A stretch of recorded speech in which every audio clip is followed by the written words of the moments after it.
Hello, hello, everyone. All right, I'm going to talk about the Berlin Marathon today. This is going to be my course strategy and logistics, so there's a lot of information here.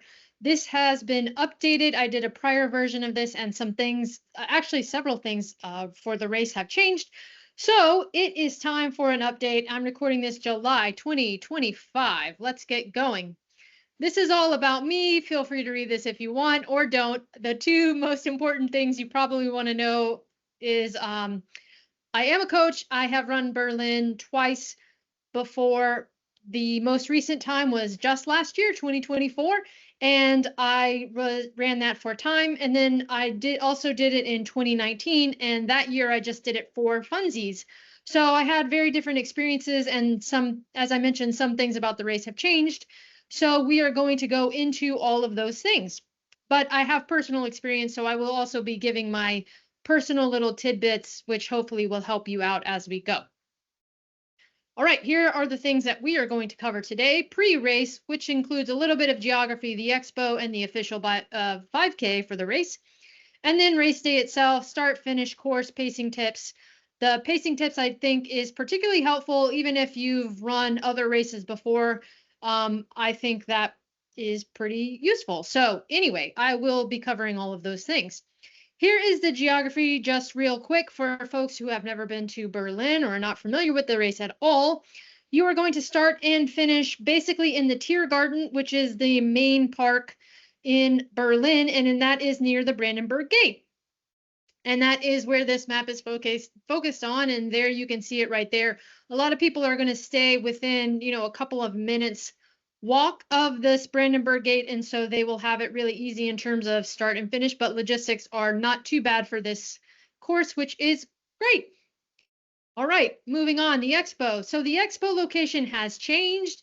This is brand new for this year, and so nobody's done it before, but this is the Messe Berlin, and the entrance is the south entrance that's pulled from the website. Here's a picture of what it looks like, but the expo itself is going to be similar to any race expo you've been to before, just maybe a little bit bigger than some of the small races, but there'll be vendors, the official merchandise. Adidas is the brand for the official merchandise. So they will have a large store there. There's also tons of picture opportunities, and they also do massages, which I think is cool. I did not take advantage of that, but you can if you like.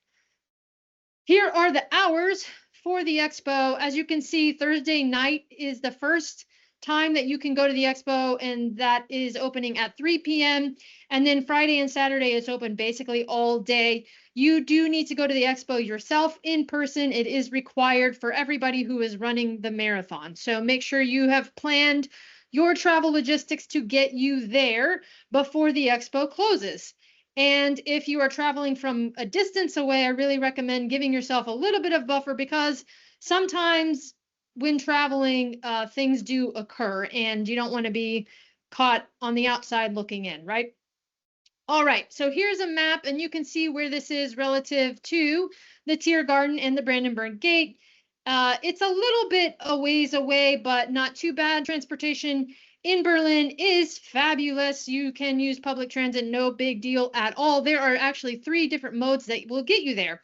There's the S-Bahn, that's really convenient and a 5-minute walk. Then there's a bus, that's a bit of a longer walk, 9 minutes. And then you can also opt for the metro, but that's a 25-minute walk. But really, 3 options. All of these are going to work. It really doesn't matter where you are staying within Berlin. You are going to have plenty of access to the Messe Berlin. All right. In regarding transit, they do include a 4-day transit pass for everybody that is running the race, which is really nice. They didn't do that in 2019 when I first ran, but this is a new thing, relatively new thing that they are doing. This pass is only available for the actual racers. So if you are traveling with your spouse, your children, cousins, niece, nephews, uncles, aunts, whatever, however many people you have with you, they will need to buy a transit pass themselves, but it's just not a big deal, frankly. But this pass is available for zones A, B, and C, and they do ask that you carry your bib as proof of using the pass. It will be emailed to you closer to the date itself there in mid-September. So make use of that because they are giving it to you. And for those who are traveling with you, they just need to buy their own. No big deal. Okay, here's some pictures from the expo itself. These are all from last year. So as I mentioned, the actual venue itself has changed, but the ins and outs of what will be at the expo are the same. So you will need to bring your start card. That will be emailed to you 7 to 10 days prior to the race. And then this is also accessible within your SCC account, so you can log in there and always find that information. You do need to bring a government ID. That is super important. They have to check your identification and make sure that is you. They are handing you the bib. You can't have somebody else do this for you. You have to do it yourself in person, as I said before.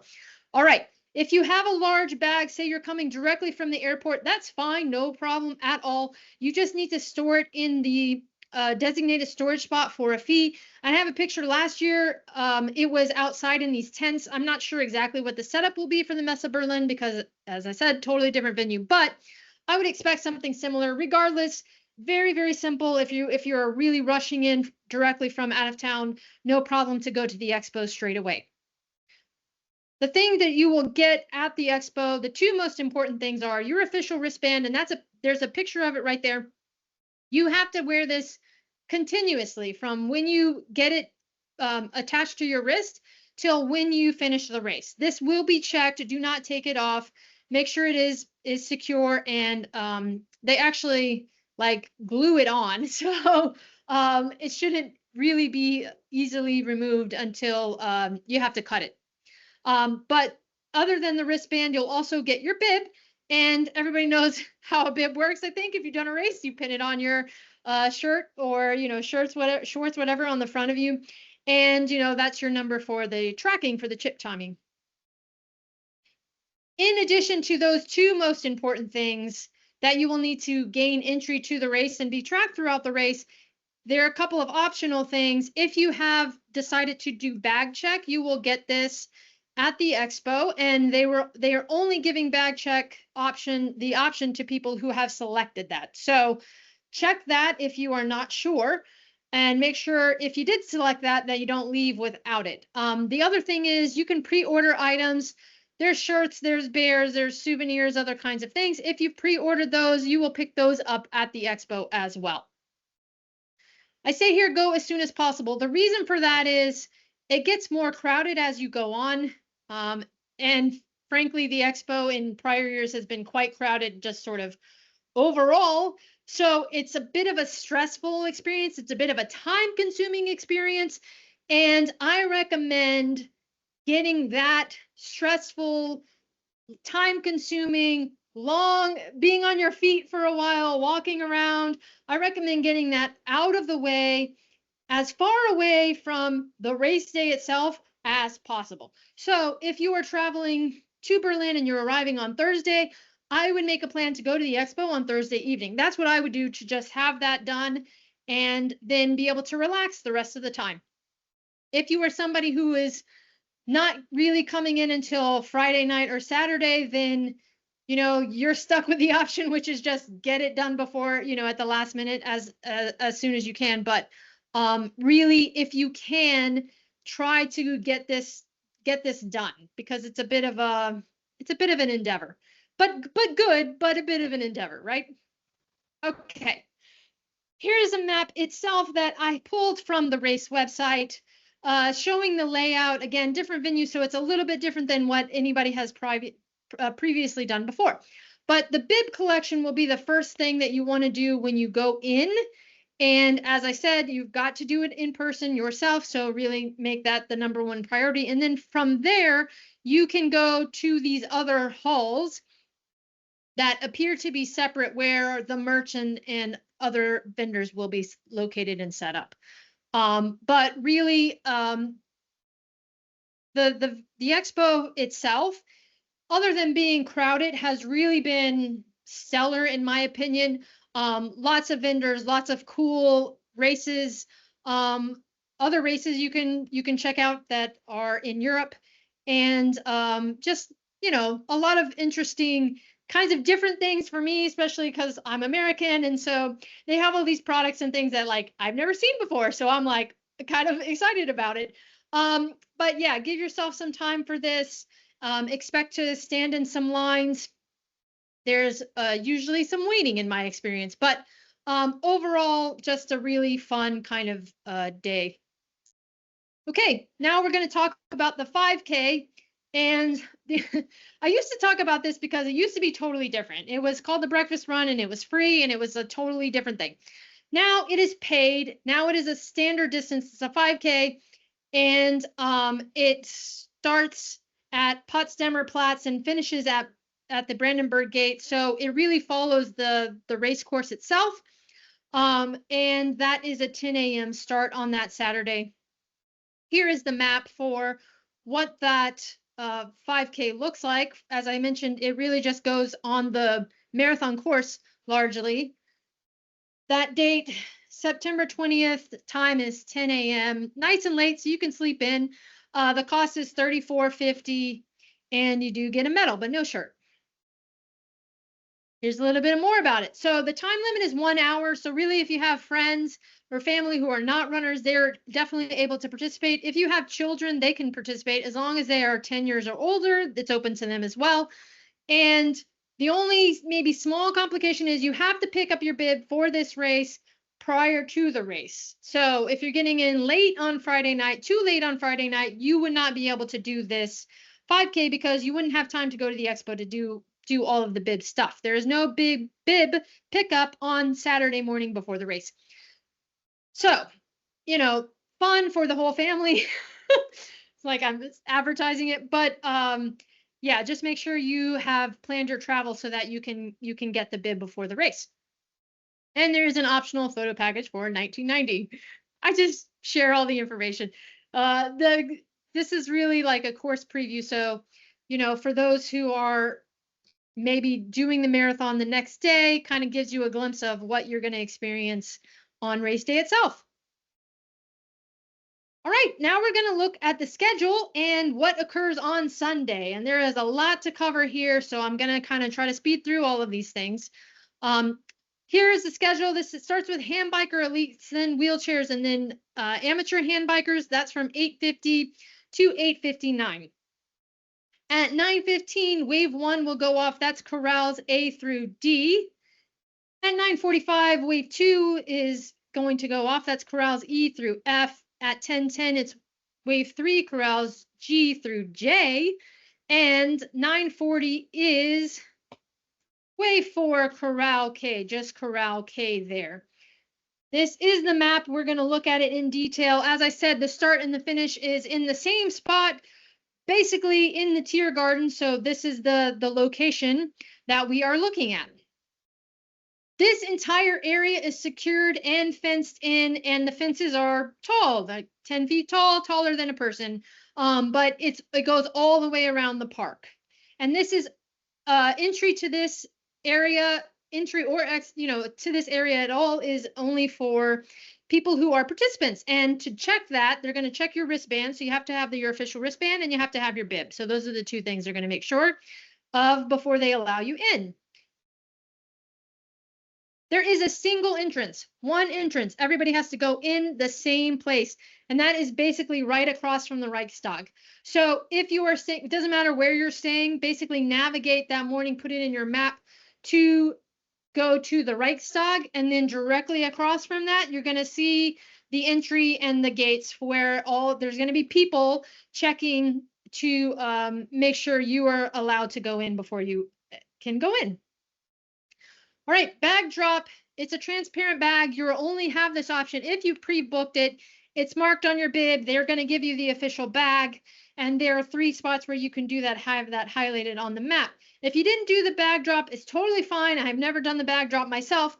All you need then is, a couple of extra layers, which you are going to toss off and donate to charity. And they have these huge bins beside the corrals where you can dump all of those things before you start the race.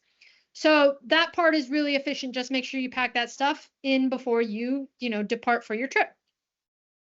The corrals line up there all in a line, and there are portaloos along the way primarily on the left side for the runners left side. And then if you are coming into the entrance and you're walking to the corrals, you will also see some portaloos spread out throughout those pathways that sort of meander through the park. Um, the lines the lines get a little crazy. I think everybody, like if you've done a major before, you know that there's a lot of people. That's why it's a major, right? Many people. If you haven't done a major before, then you're probably not accustomed to this. So it could be a little bit of a whoa, but don't let it scare you. Just give yourself ample time because you are going to arrive and then you are going to stand in a line for a while before you can get actually to a portaloo. Here's this central area where all the Finnish amenities are located. You're going to get water, non-alcoholic beer, snacks, poncho. If you did not opt for the bag check, you get a free poncho, which looks kind of cool. I have pictures of it later. There's also metal engraving for a fee. You can prepay that or you can carry cash with you. And there's also massages. They really like massages in Berlin. Okay, multiple exits. So in contrast to the entry, only one entry, but multiple exits, and you can exit any of these different directions, which is really helpful. So, if you're going to the north, you can exit just directly to the north instead of navigating around the Reichstag and all of that kind of stuff. All right, here are some pictures of what the start corrals look like.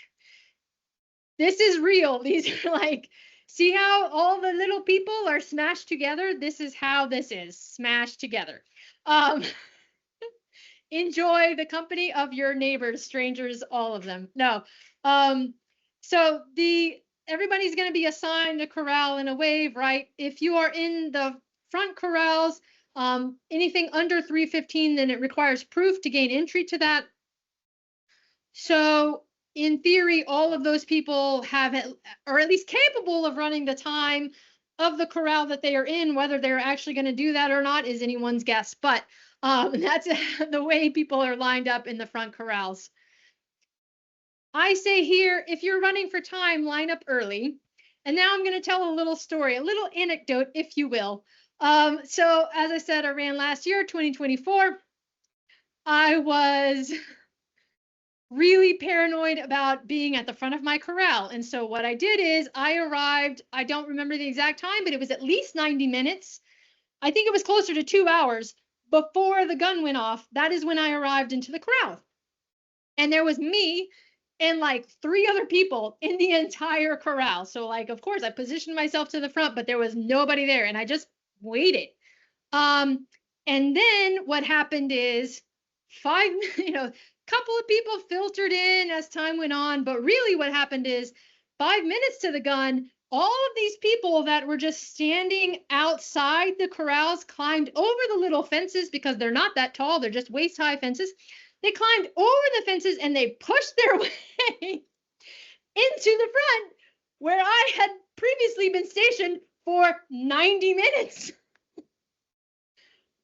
I was just a little, frustrated by that, but just, do by all means necessary. You're free to do what you like, but I will tell you that a lot of people are not going to go into the corral via the little tiny entrance to the corral, and they are just going to climb over and wait until the last minute to claim their spot at the front. So it depends on what your approach is. If you want to climb over and push your way in, you totally can, and you will not be alone. There will be thousands of others, hundreds of others doing the same exact thing. But if you are like a rule follower like me, then you will want to arrive plenty early so you can stand there and be pushed later. I'm kind of laughing about it, but that legitimately happened. That's how that went. All right, let's move on. All right, there are pacers assigned to every wave and corral, and these are the times. I'm not going to read all of these. You can read them yourself because this is a lot to read. But in essence, they start at 3 hours and they go up to 5 hours. And they are spaced out, roughly every 15 minutes. So a good spacing, a good assortment of pacers for this race. And you can see here, this is the picture. This is what they actually have. They have that flag on their back, so you can really see them from far away. It's really helpful. I will say the only thing is, my experience, I was running near the 3-hour pace group and they were huge and they were taking up the entire pathway and blocking up and jamming up everything. And just, if that's not your thing, please, you're going to have to try to stay very, very, very far away from them, and good luck with that. But that was my experience last year. Okay, now we're going to look at the couple of finish amenities, which I think are cool. They actually have showers at the end of this race. This is like, we don't do this in the States. So this is like, whoa. And I'm actually too scared to do it for the race, but they have that option if that's your thing. There are changing tents. There are free massages. These are from students. And so anyway, that's cool. The picture of the poncho is there right in the center. They do metal engraving, which is a little bit separate from the finish area itself, but it's over by the Reichstag. And so you can get all of that done immediately after finishing the race, which is really cool. I did take advantage of that myself. There is some slow moving here. There are some lines, like lines to get your poncho. There are lines to, get the water and the non-alcoholic beer if that's something you want, things like that. But again, this is, if you've done a major, then this is all common. This is nothing new or different. That's just how it goes, right? Okay, now we're going to look at the course elevation. This here, I have the profile from the website, and it looks a little bit alarming at first, but I promise you it's not. The thing is, the scale on this is like, it's zoomed way in, so the scale is not actually as large as it makes it seem. It makes it seem like, oh my God, there's this mountain. It's not. This is where it's located on the course. So this is 15 meters of gain from the kilometer 20 up to 25.5.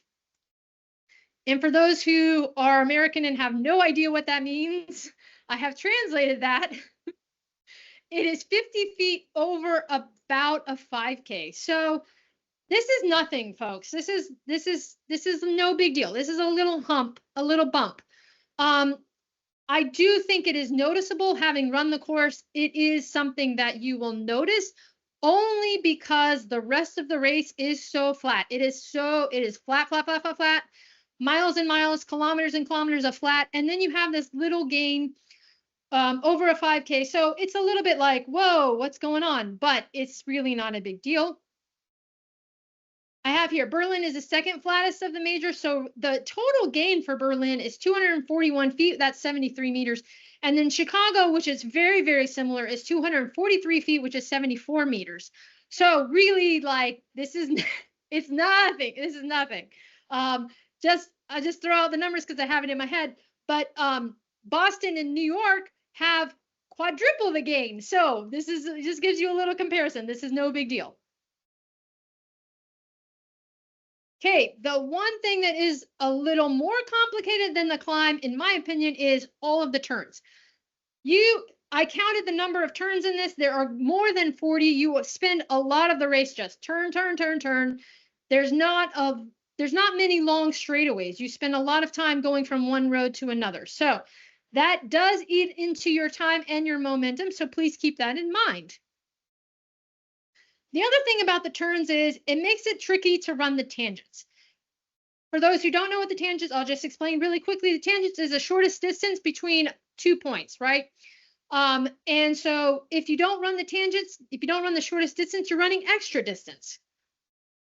It's really hard to run the tangents here because A, it is very crowded, as I mentioned, and then B, because you are turning so many times, it's really hard to memorize where you need to be on the course, right? Like, think about it if you were trying to plan it out. If there are 4 turns and you know, okay, I'm going right, then left, then right, then right, you can memorize where you need it to be in the roadway. But with over 40 turns, you're not you're not going to keep that in your brain. I'm sorry, good luck. So it's really hard to run the tangents, but we'll do the best that we can. And I have some more tips about that later in the pacing section. Right now, we're going to talk about aid stations. I'm going to spend a while talking about the aid stations. The reason being, these aid stations, again, I'm just pointing out contrasts for how things are different from people that are American like me, and they're not used to the way that this works. It's not a problem, but you just have to prepare yourself for it, because if you go into the race going, well, it's going to be just like all of the other marathons I've ever done, you are going to be surprised. And surprises are bad on marathon days. We don't like surprises. So let's know what's coming.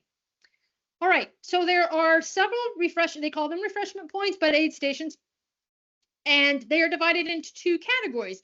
There are those with fruit, tea, and water. Those are highlighted here on the map in red. And then there are those that have water only, and those are highlighted there in yellow. This is the spacing. It's roughly every 3K for the first half, and then for the second half, it's roughly every 2K. This is totally fine and completely adequate. However, for those of us who are in the US, we are used to more and more frequent. So for the majors in the US, we usually have them every mile. And so this is not that. This is less than that. So if you know that you are a person who needs a lot of water, or you dehydrate easily, or you're a salty sweater, right? You need to prepare for these circumstances and figure out how you are going to deal with that, generally by carrying your own or supplementing in some way, right? Okay, the other complicated thing about these aid stations, and to me, this is far more complicated than how spaced out they are. The complication is that they are only on one side of the street. And that side of the street does vary slightly throughout the race, but it is primarily on the right-hand side. There are a couple of times where it's on the left, but primarily on the right. The reason this is difficult is because everybody running the race cannot run on the right-hand side for the entire race. There is not room for everybody to be right next to the aid stations. So you have a choice. You can run on the left or in the middle, and then when the aid station approaches, you can move yourself over to the right and try to jam your way in there and try to get some aid, the water or tea or whatever it is that you like.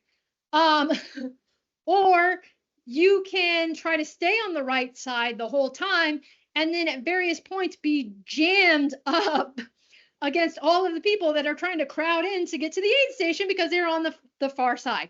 So again, this is like, I'm belaboring the point because to me, this is very tricky, and you need to figure out how you are going to deal with this, because this is important. If you are not able to get water, you're not going to have a great race. You're going to have a bad race. And so you guys got to figure out how to deal with this. Okay. The aid stations, again, I am comparing to American races where we have just more and longer and bigger. And so these are relatively compact. And so that's why I say, like, if you are on the far left side, right, and you have already come up to the aid station, you're basically, your options are stop completely, stop running right there and make a beeline to the aid station, or you are going to pass it because they are so short. By the time it's in your eye and you're running forward, you are in a tricky predicament, right? So again, this is one of those things you're going to have to navigate. What are you going to do? You may want to carry things when you're not used to carrying things, just to deal with this, just to give you an option. Put that in the back of your head. Okay, porta potties are located at the end of all of these aid stations. That's standard, and they kept that here, which is great. Okay, I'm going to talk about this because I did this myself, but you can bring a bottle and drop it off on race morning. It has to be dropped off by 7:45 at the latest. It's outside of the gates. There's a truck, and you will see it. There will be tons of people there, all with bottles, and they will be dropping them off. The things that you have to have on it are your name, your bib number, and what kilometer you want it to go at, and there will be a designated bin to put it in. I have some I'm going to talk about now the regular aid stations, then I'm going to go back and talk about those bottles in more detail. So here are some pictures of the aid stations themselves, and then also what the situation looks like. So the cups that Berlin uses are plastic cups. They're these clear plastic. It's kind of a thin plastic, but it is semi-difficult to drink from while you're running. Again, this is one of those things I'm just saying because in America, we're used to generally having paper cups. And the way you drink from a paper cup is you squeeze the top because it's paper. And you can just mold it to your hand and you make a little funnel, little tiny opening like this, and you pour it into your mouth instead of trying to dump this opening that's this big onto your face, right? And so this is one of those things that it's a little bit complicated. You want to have a plan for how are you going to deal with this? It may involve slowing down. It may involve walking through the aid stations, right? Or in the situation like what I did is I just knew that I was going to pour a little bit into my mouth and a lot of it was just going to pour all over me. And so that's how it went about. But you got to pick. All right. The other thing about these plastic cups is they are slippery when wet. Aid stations with water are slippery and wet. And so really be careful. Watch where you're stepping so that you don't step on these because that force of the water and the cup and plastic and your foot pushing down is enough to maybe send you flying. I really, as best as we all can, those who are running this, help each other out. Try to toss your cup as far to the side as possible, like all the way to the side. I have a picture, this big yellow bin in this picture, that's the garbage. That's where the cup should go. And so it's really large, right? And so if you can toss it in there, that's awesome. Please do try to do that. It's going to help everybody out and keep it out of the way. But if for some reason you miss it and you're moving and you're drinking past where these garbage bins are, then at least please try to put it to the side so that it's not going right under somebody's foot. That's just to help everybody out, right? Okay, as I mentioned before, the aid stations are almost throughout the entire race on one side and almost throughout the entire race, but not every single one, but on the right side. And the reason for that, it's hard to know exactly where they're going to be and when they're coming up. But one indication is highlighted here on this picture with this arrow, right? So you see the way the curb is, and there's those cobblestones, right? And then there's this planting thing in the center. They can't put an aid station there. They can't line up these tables and these garbage bins and all of that things because of that raised planter bed and those cobblestones in the middle, right? And so that if you're running along and you're like, I don't know where the aid station is going to be, look and see what you're running next to.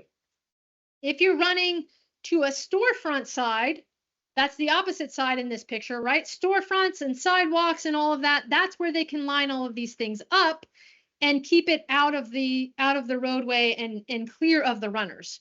So that, like, those signs around you will give you an indication of where the aid station should be coming up.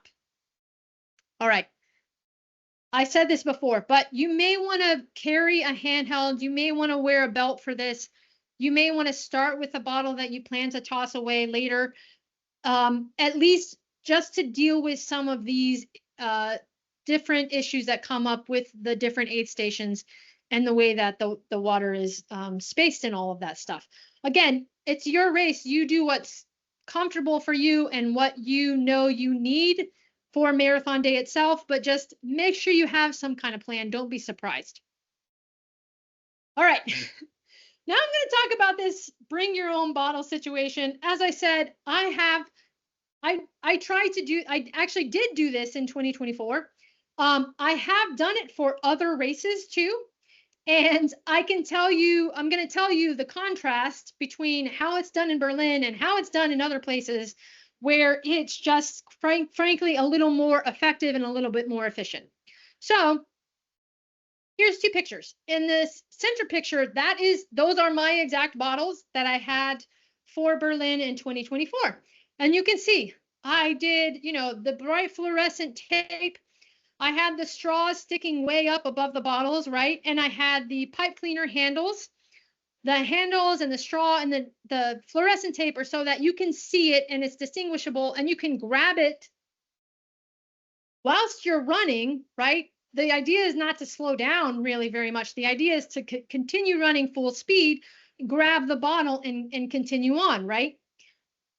And so I've done this for other races. It's really effective given a couple of parameters. And the parameters that Berlin presents are really just not there. So the bottle drop is multiple tables long. They don't give a designated number for like, oh, only, 100 people can drop off bottles. No.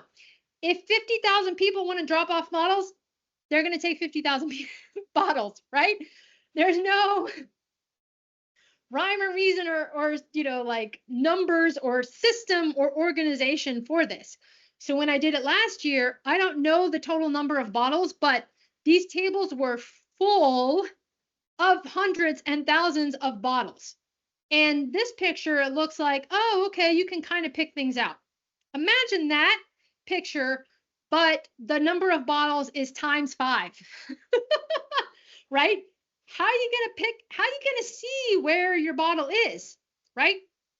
And on top of that, it's not just one table of bottles. It's like 3 tables of bottles with hundreds of bottles on them. The idea with this is that you are going to run and grab your bottle, not you're going to approach the table and stare at the table and go, wait, hold on, wait, no, oh, wait, no, oh, there it is, right? What is the point of that? There's no point of that. So it's in terms of grabbing and going and running fast, just no. Random placement, completely, you don't know where it's going to be on the table or which table it's going to be on in any kind of order. It's not organized. This is a picture from a marathon where they organize the bottles and they have the bottles in a line and it's all distinguished, right? Like these bottles are all the same, all of these blue bottles, all of these clear bottles, all of these red bottles, right? And everybody knows where their bottle is going to be. That's how it's been. I have had my own bottle drop before. I was told in advance it's going to be on table 1 in position 1, and there was a picture of where my bottle should be. And when I arrived there, that's where my bottle was. And I picked it up and I didn't stop, right? But this is not what they do in Berlin. So my advice on this is, honestly, I wouldn't even bother. I just think it's completely useless. If they were to make changes in the program in the future and they could organize it and designate certain things, certain numbers and certain capacity, certain organization, then absolutely totally usable. It's an amazing thing to have bottles on course, but the way this is done and the way it's executed is not useful at all in its current form. That's my opinion, having tried it. Okay, let's keep going. The fuel on course, this is a Morton race, and so they are going to have various fuel points. I have them circled here on the map in red. This fuel is the Morton 160, which is a carbohydrate drink. It's clear, it's water with a little bit of sugar, so it's sweet and sticky. And there is one gel location on course. I have it highlighted there in the yellow. If you are a person who uses gels throughout the race, then you need to plan to bring and put in your shorts or wherever your own gels. If you are someone who wants to use this on stage, in race fuel, then practice with it in advance so you know that this is how your stomach is going to take this Morton 160. I happen to use this in training. I've used it for several years, and I personally, I like it. I think it's great, but it's not for everybody. Everybody has different needs and different tastes and, different stomach issues, right? So whatever you plan to do, just make sure you have that plan in advance. Okay. So we've basically gone through all of the logistics of the course. The only thing I do want to note is that the end does not, the finish line is not the Brandenburg Gates. It seems like it. It's real close. It's about 400 meters before where the actual finish line is. And there's this big buildup as you get to the Brandenburg Gates. It's very grand. It's beautiful, right? Huge monument, historic. And the crowds around there are also large and, cheering you on. So it's a big, exciting moment. But do run through and then continue on so that you get to the finish and finish strong. But you can see here in this picture, basically on the other side of the Brandenburg Gates, the stands, the grandstands for the people watching, and there's big video boards and all of that stuff. And then the finish line is ahead of you. There's a lot of photographers here. They'll take 800 pictures of you. So if you're into that, make sure you smile in this section because they will be sending them to you at the end of the race. Okay. Little note here about the blue line, and I have this highlighted, taken directly from the website. And the reason I point this out is just because there's a lot of misinformation about this, and people just frankly say and think the wrong things. So the blue line in Berlin marks the tangent line.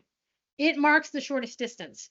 However, that is not true for every single race. And notably, I live in New York City. They do mark the course, but it does not mark the tangent line. And because I live here and actually live on the course, I see this line like for days, 5 days before the race and, another 5 days after. So I have plenty of time to study this. It does not in any way, shape, or form mark the tangent. And you can see that if you look at where the turns are, right? But as it says here, it's not actually a World Athletics requirement that the tangent line be marked. So if you're running a race, in different parts of the world or different courses, it may or may not mark the tangent. Okay, but the tangent line is the certified and measured distance, and that is the shortest distance possible, 42,195 meters. 26.2 miles, basically. All right, here's some more pictures. These are pictures from my actual race. These are my race pictures. And the reason I just have them here as an example, right? Because if you're not looking really hard at these pictures, you don't even know that I'm in them. It's just a sea of faces, right? Like you can't see me unless you're like squinting really hard. It's like a Where's Waldo. And so that's the way this race is.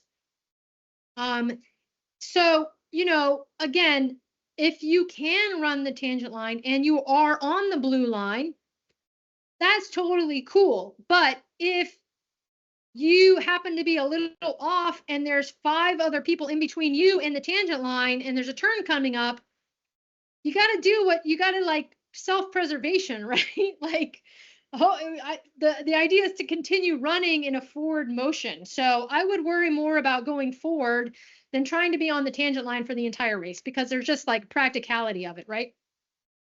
An exception to that is like if you were at the very pointy end and you were in the very, very fastest, and the very pointy end of this is more like sub 230, sub 235, something like that. Then you would have the option to move around a little bit more. When I ran in 2024, I finished 259. It was sub 3, right? I started in Corral B, and it was so crowded. It was very crowded, right? And I talked to various people after the race, and everybody was like, "Oh, I'm sure it was better where you were." It was not better. Like sub 3, a 259 is not the pointy end. This is a world marathon major.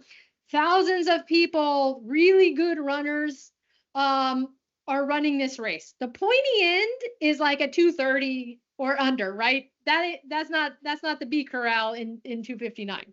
I'm just saying that in case you're like used to running smaller races and you're like, well, I finished 20th overall, right? Like you got to be, this is deep field, okay? Okay, as I say, due to aid stations and crowding, you're probably not going to be able to run on the tangent. All right.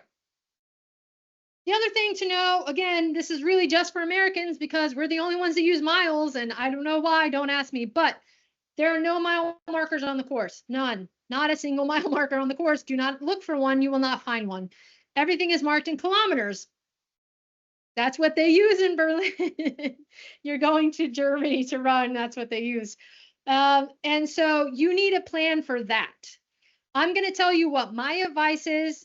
You are able to do something else. I've heard people say other things. And again, I do what works for me because I know it works for me. But I'll tell you what my advice is.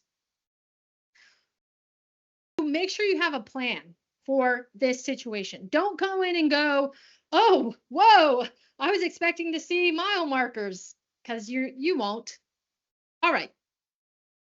And that's a wrap on the Berlin Marathon course strategy and logistics. I did mention that I will discuss pacing, and I will discuss pacing. However, I am going to do that in a separate video because this one has gotten pretty long, and frankly, I want to spend a good amount of time on the topic because I think it warrants that, especially for people like Americans who are coming from a place of using miles and how best to deal with the conversion to kilometers. I have several thoughts on that. So I'm going to wrap up this presentation for now. And if you would like to know my advice on pacing and how to deal with these conversion issues, please do watch my follow-up where I will discuss just that. Okay. And one last thing, if you do have questions, please feel free to reach out. If you leave comments on this video, I do respond. So if you have, things that you want answered that I missed, or something that's personal to you, I'm happy to give you my opinion on that. All right, that's it, everybody.